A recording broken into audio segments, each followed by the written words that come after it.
નમસ્કાર, આપ જોઈ રહ્યા છો યુટીસી ન્યૂઝ। હરની બોટ કાંડ દુર્ઘટના ત્યારબાદ રાજકોટ ગેમ ઝોન અગ્નિકાંડ બાદ હાઈકોર્ટમાં જે સુનાવણી ચાલી રહી હતી તેમાં હાઈકોર્ટે ગુજરાત સરકાર પાસેથી તમામ શાળાઓમાં ફાયર એનઓસીની વિગતો માંગી હતી। જ્યારે રાજ્ય સરકારે આંકડા રજૂ કર્યા ત્યારે આંકડા ચોંકાવનારા છે।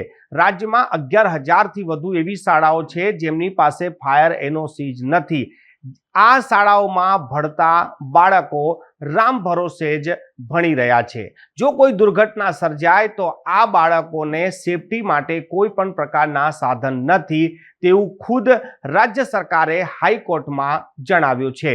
રાજ્યમાં જે રીતે પાછલા વર્ષોમાં અકસ્માતોની ઘટના બની છે, દુર્ઘટનાઓ બની છે ને તેમાં જે લોકોના મોત થયા છે, તેમના મોત થયા બાદ તેમના જે પરિવારજનો છે, પીડિતો છે, તેમની રાજ્ય સરકાર સામે આ જ ફરિયાદ હતી કે જ્યારે કોઈ દુર્ઘટના થાય છે ત્યારે ત્યાં કોઈ પણ પ્રકારનું કાયદાનું પાલન થતું નથી। એટલે જે લોકોએ કાયદાનું પાલન કરાવવું છે તે લોકો જ હાથ અદ્ધર કરી દેતા હોય છે।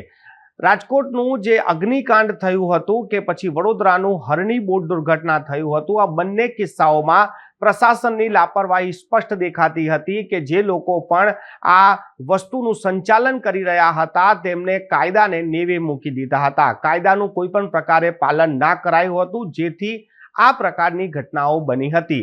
હવે જ્યારે હાઈકોર્ટે સૂચન કર્યું અને ગુજરાત સરકાર જ્યારે હરકતમાં આવી ત્યારે રાજ્યભરની શાળાઓની ફાયર એનઓસીની જ્યારે તપાસ કરવામાં આવી ત્યારે આ ચોંકાવનારા આંકડા ખુદ રાજ્ય સરકારે જ હાઈકોર્ટમાં રજૂ કર્યા છે।